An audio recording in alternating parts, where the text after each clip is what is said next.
It's the MyMichelleLive podcast. MyMichelleLive, entertainment review. Roll out the red carpet. Here's Michelle.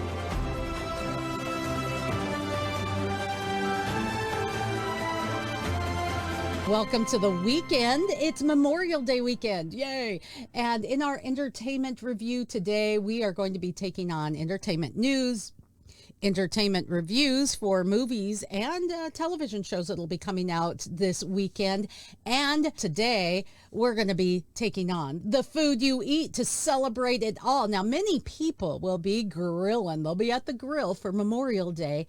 And this weekend boasts National Hamburger Day. Yep, the cheap meat gets its own holiday. Go figure. There is a mystery behind the history of this ground meat wonder that we all know and we all love to the tune of billions a year. So today we're solving some burger mysteries. And this is going to be interesting. Where did the burger come from? Why is it called hamburger when it's made from beef? Christopher Carosa is the author of Hamburger Dreams, How Classic Crime-Solving Techniques Helped Crack the Case of America's Culinary Mysteries. So we're going to be taking it on today with my new friend, Chris. Hey, Chris, thanks for joining us today. Hey, Michelle, how you doing? I love that description, the history of the mystery. There you go. Seriously, there's so much we don't know about the burger in general. And yet, if you have traveled the world, there is not one food that is more tied to American culture than the hamburger. No matter where you go or how remote, if they indulge in American food, the first thing that comes to their mind, the first thing they want to serve you is the hamburger, closely followed by the pizza. And oftentimes both they can mess up. Chris, I was recently in the last couple of years in Indonesia. They don't even have bacon burgers. They have Macon burgers because it's primarily Muslim, and it's some kind of fake bacon made with beef. Terrible, absolutely terrible. There's ways you can mess up the burger, but we've actually given the burger a holiday. So what better way than to celebrate with you? Thank you very much. I will add that it's one of the big myths about the hamburger. Americans believe this. Americans believe that the hamburger came from some foreign land, probably Europe. But nobody else believes that. Everyone knows the hamburger is pure American. It's an ironic sort of thing. Okay, so American that we eat 50 billion burgers a year. 50 billion, about 3 hamburgers a week per person. That's crazy. So we think that the hamburgers come to us like maybe the pizza. Its origins was Italy and the margarita. Hamburg, Germany must have somehow infused the hamburger, but this is an American icon, by golly. It is. And I can tell you very quickly, the Hamburg, Germany story is what a lot of people naturally go towards because the city's name is Hamburg. It's called a hamburger. It sounds very plausible.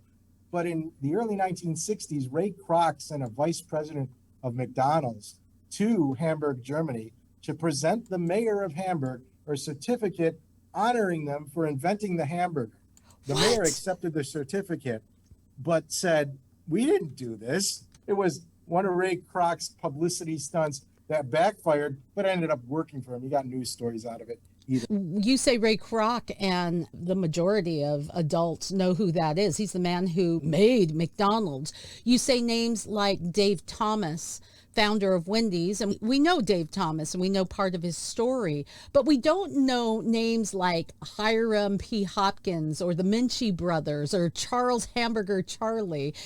And you point out some of these hamburger history makers in your book. And can I just, while we're bringing up famous hamburger names, I'm a Seattle girl, so a special shout out to Dick Spady of Seattle's favorite no-nonsense burgers, Dick's Drive-In. It is a Seattle thing you might not understand, but there's a lot of names associated with the hamburger, Chris. Why don't we know some of these people from history? They're a little bit too early. They didn't have good public relations. They were gone from the scene by the time the mass media came about.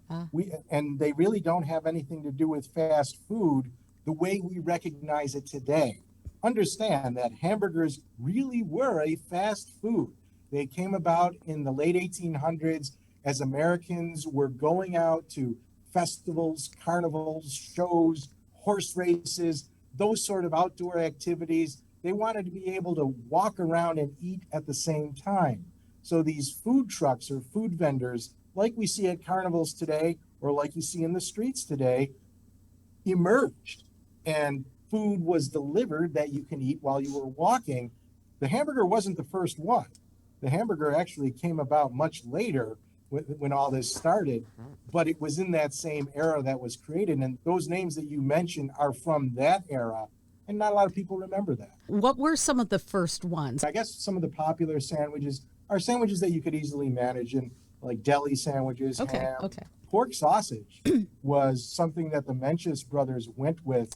Precursor to the hot dog. No, the hot dog was actually around too. That's more of a sausage shaped thing. When I say pork sausage, I'm talking about patties, almost like you would imagine for a breakfast sausage, a flat patty. And that so a real hamburger. That's exactly right. And when the Mencius brothers decided to go into the concessions business, they didn't start out that way. They were actually performers, which was a lot more dangerous and a lot less lucrative than selling food and other sort of carnival concessions. They had to figure out what would differentiate them from their competitors, and that's why they picked pork sausage sandwiches. No one else was selling that. They were able to basically corner the market. The hamburger has claims by many people, and many cities will say, yes, we were the first.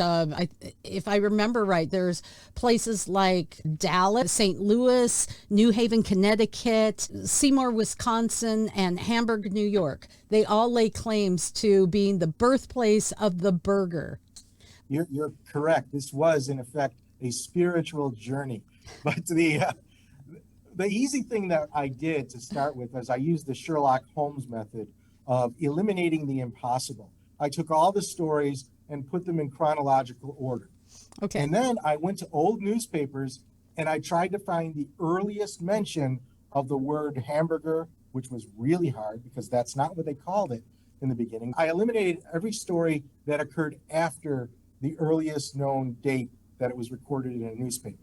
So the earliest date I was able to find was 1893. That doesn't mean that was the earliest. It was only the earliest that I was able to find. And soon after that, it was very prominent in the newspapers for much of the 1890s. So the story of St. Louis, of Athens, Texas, next to Dallas, and of New Haven, Connecticut, those are all 1900 or later stories. So they were automatically eliminated. And it really left us with just two stories, both from the year 1885, one in Seymour, Wisconsin, that's Hamburger Charlie, Charles Negreen, and the other from the Erie County Fair outside of Buffalo by two brothers from Ohio, from Akron, Ohio. Actually, at that point, they were from Canton, Ohio. They later moved to Akron. But Frank and Charles Mencius. So the Mencius brothers came in to the Erie County Fair. And the first thing I did was I said, okay, which fair occurred first? Well, the Erie County Fair occurred about a month before the Seymour, Wisconsin Fair. Then what I did is I looked into their story and see if there was any independent corroboration for the facts that they issued in their stories.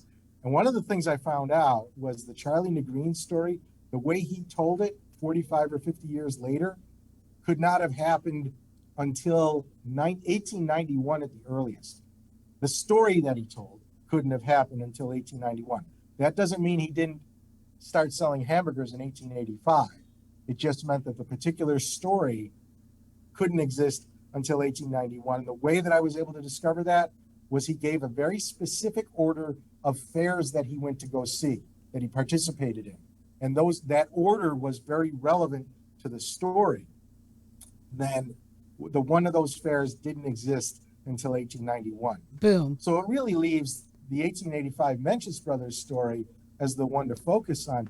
And there were any number of, when Frank Mencius told this story to John Kunzak in the 1920s, Kunzak was a circus reporter. Well, actually, he was a newspaper publisher. But as a sideline, he wrote stories as a reporter for circuses. And he was very well known for that. And he interviewed Frank Mencius, not about the hamburger, but about their involvement in circus activities early on. But Frank gave him a lot of details, and I was able to corroborate those details by going to the newspapers that were printed in 1885 and confirming that what Frank was saying was happening in 1885 actually happened. So it looks like that's probably where it all began. There's no smoking gun, don't get me wrong, but if you're looking for the preponderance of evidence, it surely points to Hamburg, New York, the Erie County, 1885. Outstanding. The bigger story is that it comes from the good old US of A. You don't get much more American than the hamburger. It has had quite an evolution, but it's still an American icon. Yeah, and I will tell you one thing that the first hamburger was not. It was not served on a bun. People think that of a hamburger as being always on a bun. That didn't come till a few years later, early on, and actually there's descriptions in both a San Francisco newspaper story and a Chicago newspaper story in the mid-1890s describing how these street vendors sold the hamburgers by cutting loaves of bread into a wedge, like almost like a folded pita, except it's not a full pocket, and then putting the hamburgers in between that wedge of bread. Chris, final question. In your research of this American icon that we will be celebrating on National Hamburger Day this weekend, what may have been the weirdest piece of news information that you came across in your research? The weirdest. The weirdest. It has nothing to do with hamburgers.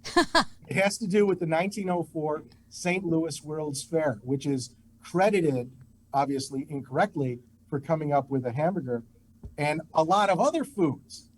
And when I was doing the research on all the foods that were listed, none of them really came from the 1904 St. Louis World's Fair, except for one that nobody mentioned, and that was cotton candy. It was called Fairy Floss, and they actually got a patent to create the machine that would spin the cotton candy specifically for the 1904 St. Louis World's Fair. That is crazy. Cotton candy, another iconic fair food. I love this, and this has been a lot of fun, Chris. We have an interesting culture here in the U.S. It has been infused with things from all over the world. We take it, we twist it, we make it our own, imitation being the most sincerest form of flattery. But there are things that are purely American. And we're celebrating that today in the hamburger as we celebrate Memorial Day. Lots of burgers being flung on the grill and National Hamburger Day. A good time to pick up Hamburger Dreams, how classic crime-solving techniques help crack the case of America's greatest culinary mystery. You can find a link at MyMichelleLive.com. Chris, it's been a delight. Thanks for joining me. Thank you, Michelle. The wait is finally over. Ferociously entertaining, a dazzling escape. Wow. It's the My Michelle Live podcast. My Michelle Live. As we continue with entertainment news and reviews, in fact, we're going to be looking at Top Gun Maverick and much more today.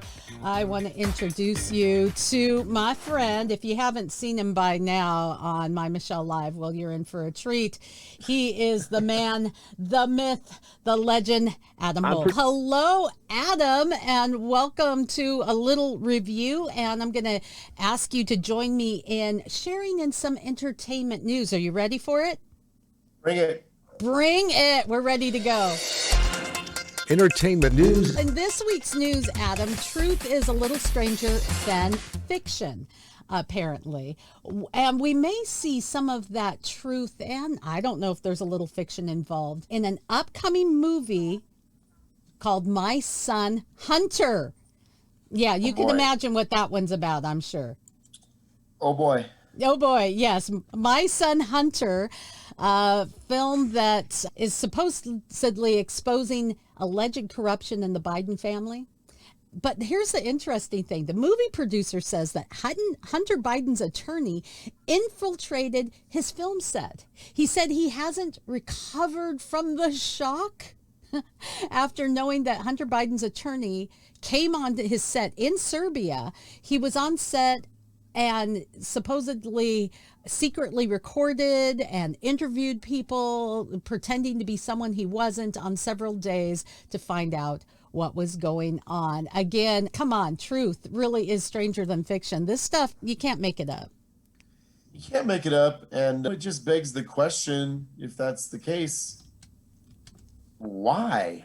What are you afraid of? It seems like if you're, there's no Bible passage, I'm going to badly butcher it, that basically says, if you don't do the wrong thing, you don't have to worry about hiding it. Now that's a paraphrase. It's a proverb. Basically, it says, when you walk with God, when you're upright, you don't have to worry about secrets. No, you know? and even false accusations, because the truth wins out in the end. So a weird story there. Another big news story, in fact, quite a few are surrounding Netflix.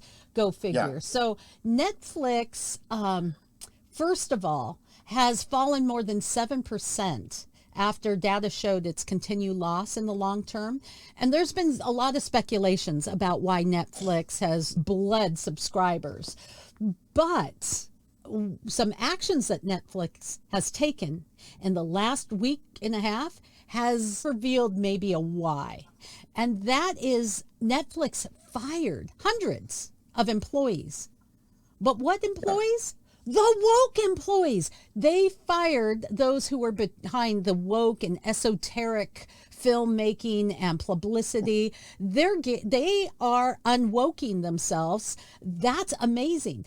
And that includes... Well, you know what the Bible says? It says, don't be unequally woked. Oh! Boom! You've been waiting all week for that one. That's a dad Bible joke. That's a dad Bible. That's why I make the big bucks, or the medium bucks. I make the medium bucks. The medium bucks. I love it. Don't be unequally woke. That's bad. You got to laugh at it. Well, and I think in all seriousness, if I can comment on that, here's the thing. Regardless of where you're at on the political spectrum, whether you feel like you're as progressive gets or you're as conservative gets, honestly, sometimes I just want to be entertained. Yeah. And sometimes I get annoyed with even Christian themed stuff, which is in line with what I believe, because it's so preachy. And I think you could be on the progressive side of things and still just say, can we just have a story? Do we have to turn everything into a sermon on a bad spiritual day? I don't even like sermons at church because I may not be in a position where I'm ready to receive being challenged on areas that I'm weak or areas that I need to grow. I got to be in the right frame of mind, but at least when I go to church, I know what to expect. Now, when you get bombarded with movies and TV where everything has a sermon woven into it, it's exhausting.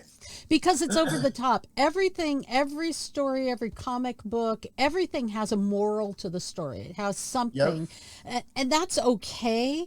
But does it have to be so polarizing and, as you say, over the top and preachy? No, it doesn't. I feel that way when I go to games and I'm at a soccer match and they have BLM and Antifa signs. It's, what does that have to do with the guys on the pitch? Can we just get back to soccer? So Netflix... Well, and I think when it comes to entertainment, sometimes all of the woke stuff is also at the expense of a good story. Yeah. So you're so busy preaching that you're not even telling a good story. And you and I have talked before. During COVID, I rekindled my love of comic books, which I had when I was a kid. And Marvel and DC are tip of the spear right now when it comes to all the woke stuff.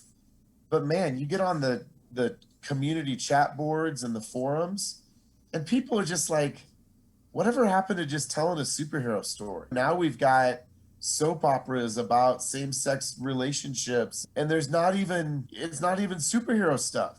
And it's interesting just to observe how weary people are of that, even in a realm like of the church of the woke. And I think something else that maybe we can all agree on, at least those who have a twinge of morality flowing in their veins, is leave the kids alone. We've talked about this ad nauseum. Leave the kids alone. And interestingly enough, Netflix has canceled 2 projects based on books by critical race theory advocate Kendi.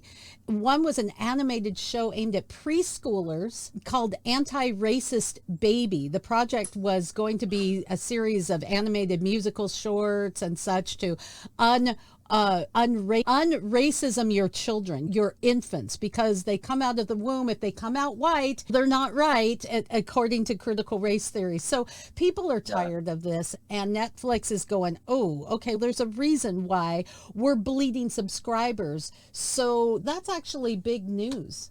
That is pretty big news, and that they're making those decisions based on data, and they have, no pun intended, they woke up, right?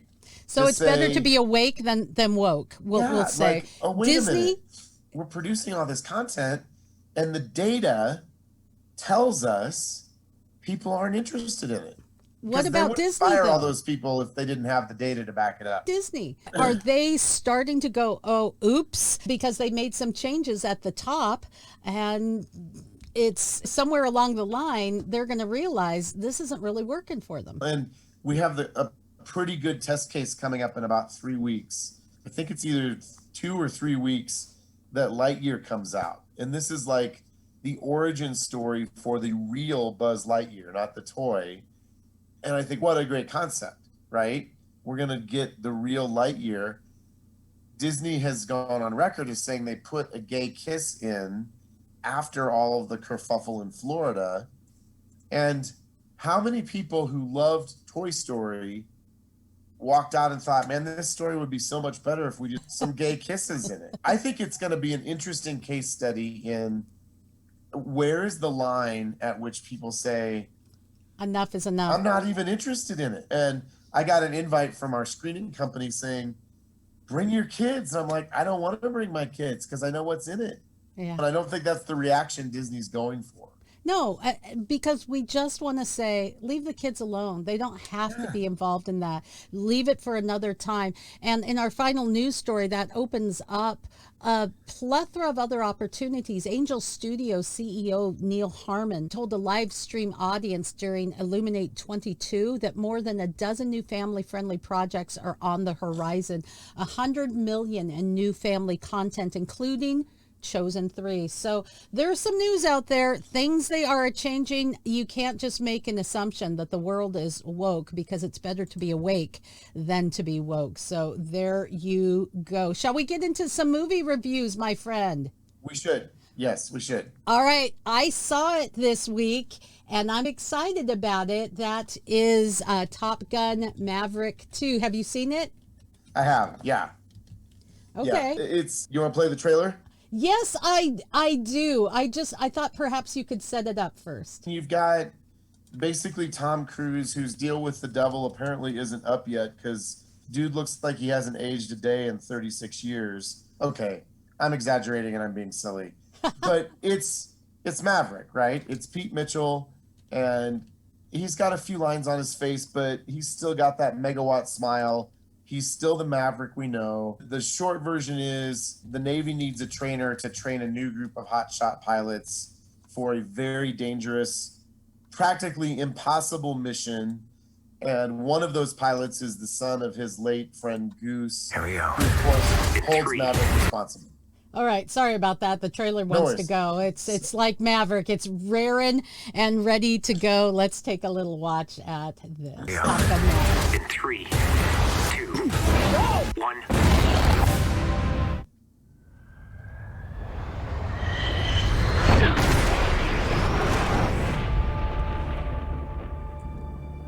What do we have here? Yeah, here I thought we were special. Fellas, this here's Bagman. Hangman. Whatever. What the hell kind of mission is this?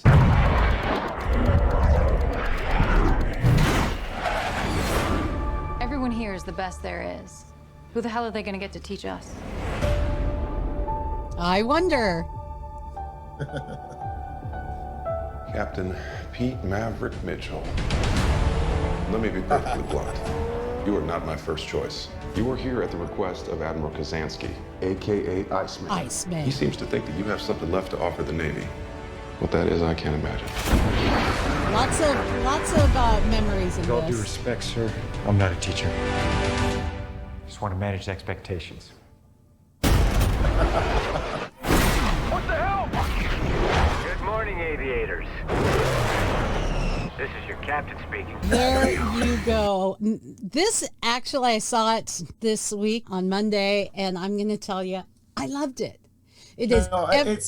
It's a movie that we don't make anymore. It is unabashedly pro-American, no apologies. It's a throwback movie, and if there was a woke sequel stuff done in there, right. I missed it. Right? Yeah. And I would say it's a sequel done right. I absolutely loved it. There was everything in it was suspenseful, things were happening, uplifting, relationships were important. There are some elements for families that you may have to be aware of. He's sneaking out the window of a woman, and so that their daughter doesn't see that they've been in the bedroom alone. But they don't show anything, and they don't. No, and if you think back to Top Gun, the love scene in the original in 1986 with Kelly McGillis is erotic. It's a very sensual scene.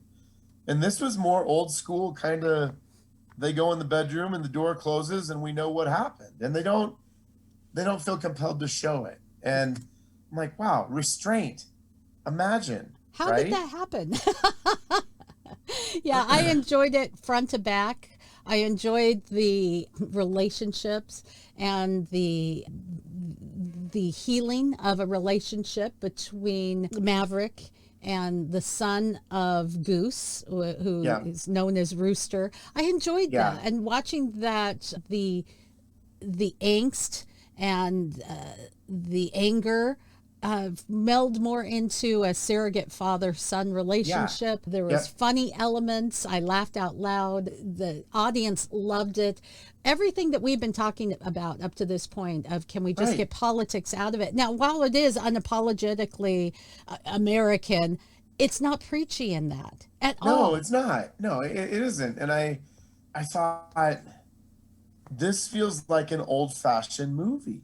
We have a movie star. We have heroes. They're flawed. Maverick is a flawed character, right? But we love him. And Miles Teller's character is pretty interesting. We can understand where he's coming from. He's got a chip on his shoulder. And Maverick has the wisdom to try to navigate that. And there's some turbulence in that. But yeah, why can't Hollywood do more? I hope the thing makes $300 million. Yeah, I really hope now, so. having said that, because that's pretty glowing from the plugged in guy, we got about 25 profanities. There's one F-bomb, about 20 S-words. So content-wise, I think language is probably the biggest issue. And there's two ways to look at that. I can look at it and say, you probably don't want to take your 9 or 10-year-old. It's a PG-13 movie for a reason. I can also look at it and compare it to most PG-13 movies that I see and say, you know what? It has a lot less content than those. Oh, for crying out loud! That's a relative comparison. I'm gonna say it has less content than going to the park and throwing a baseball and other people walking around or going to a restaurant these days. Yep. So that's where something you have to navigate with your family. They're gonna hear it. It's out there. That kind of language. That's How do you navigate? But I felt like there was a heroic effort to restrain the content while giving us a reality, a feel-good story. And that's the other thing is we have so many downer stories, right? And let's just have a nice movie. It felt like an old-fashioned movie. Let's marry that to I had a big movie weekend. I saw Doctor Strange and the Strange Multiverse. And while I did like the film, it was very dark, and it went to very dark places. Wanda from WandaVision is in it as the Scarlet Witch, and it is very dark. Though they did it in an almost relatable way. She doesn't mind destroying every multiverse out there as long as she can be with her kids. As a mother, you're going, yeah, I could see that.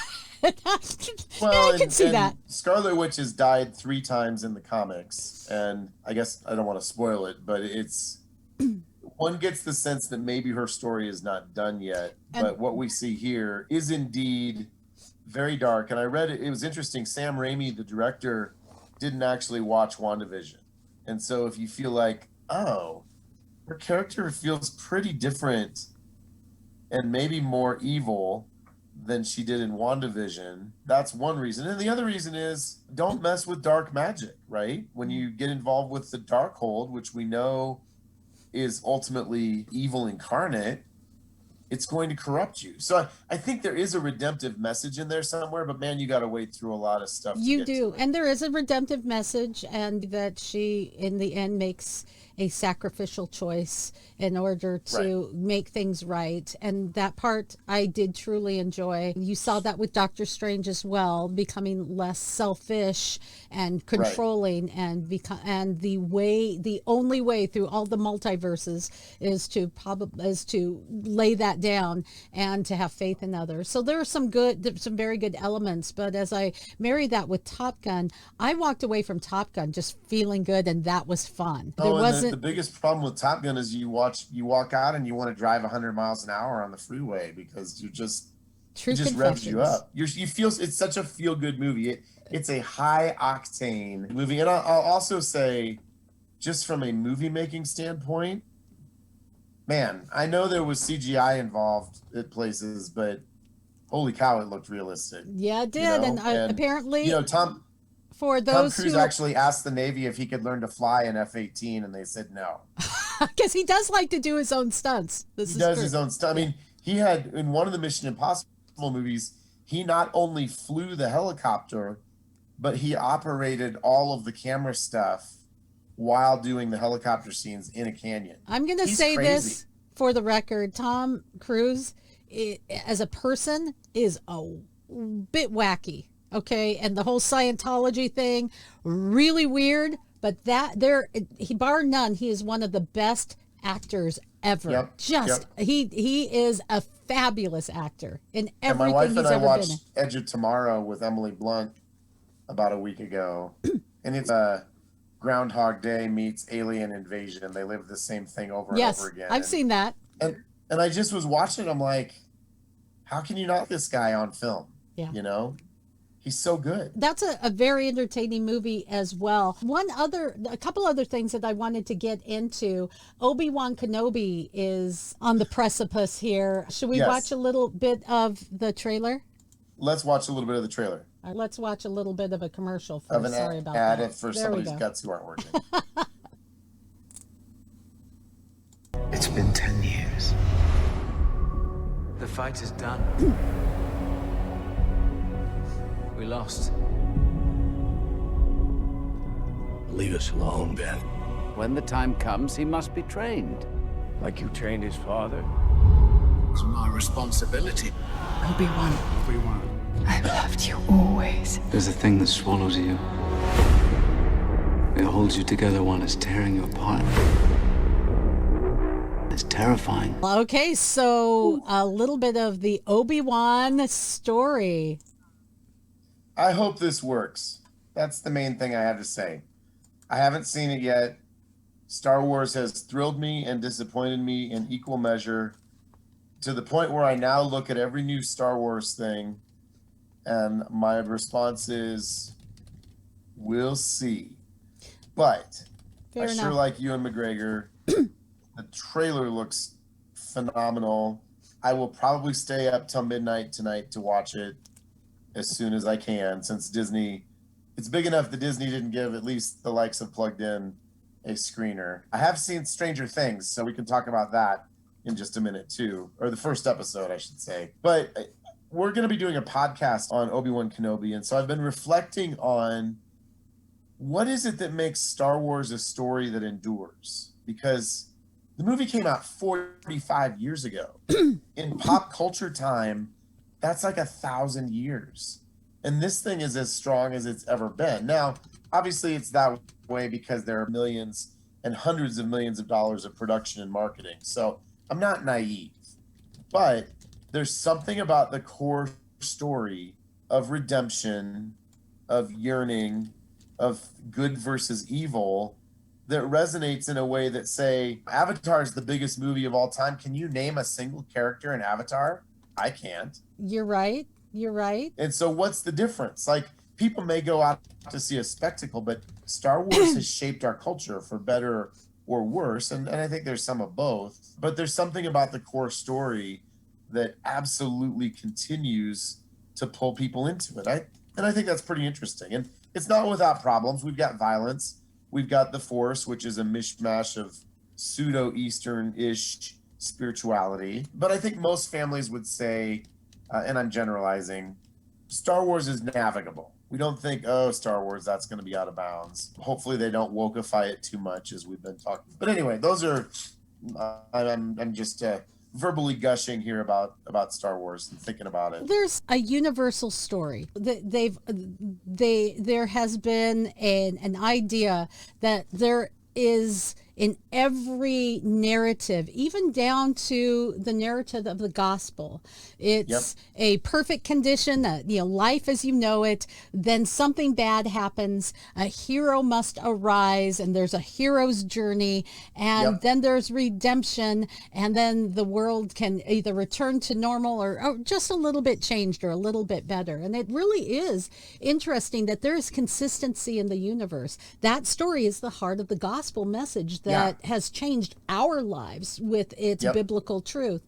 But it's also at the heart, and you can see it with Star Wars. You can see it with Harry Potter. You can see it in every good story. Right. It's there. We'll see, and we'll report our findings next week on Obi-Wan Kenobi. Finally, we're almost out of time, but it's a big deal. It's very popular. Stranger Things, and now the 4th season. Your thoughts? Oh man, I'm not sure anything leaves me quite as conflicted as Stranger Things, because I think it's very well done and I have very much enjoyed the series. And I think that it works because of the characters. There's a battle with this dark supernatural evil that we're still getting revelations of what it actually is. And it's in the process of morphing into something else this time around. And there are spots in which this season feels straight up demonic. Oh, wow. It really is. Oh, my gosh. It really is in hardcore horror territory. The end of the first episode left my jaw on the floor, and in it because of the level of darkness. And yet I love the characters and I want to see what's happening to them. There is a same-sex attracted character who was introduced, I believe, last season. And already in the first episode, because it's required now. It's not even is it part of the story? It's required now. We must be indoctrinated. Yep. And so it feels more woke in that sense than any of the previous seasons. I'm going to choose to put that aside and probably watch as many of the episodes as I can today, because we're doing a podcast on it tomorrow at the Plugged In Show, which will air next week. It's a weird thing, because there certainly is a battle of good versus evil. And there's also this idea that there's a spiritual evil. And so, again, I can choose to make parallels to the Christian story, but God's not really a part of the Stranger Things universe. Like, he's conspicuously absent, even though we get a spiritual story of good versus evil. So there are parallels that I can draw, but the worldview has some pretty big problems too. So I have to be able to tell the truth about and let's just marry that with the real world. In the real world, without God, your worldview has a lot of problems and a lot of holes. You can see it. It plays out in movies. It just doesn't line up. And how that gives you an opportunity to look at a biblical worldview and go, what? Wow.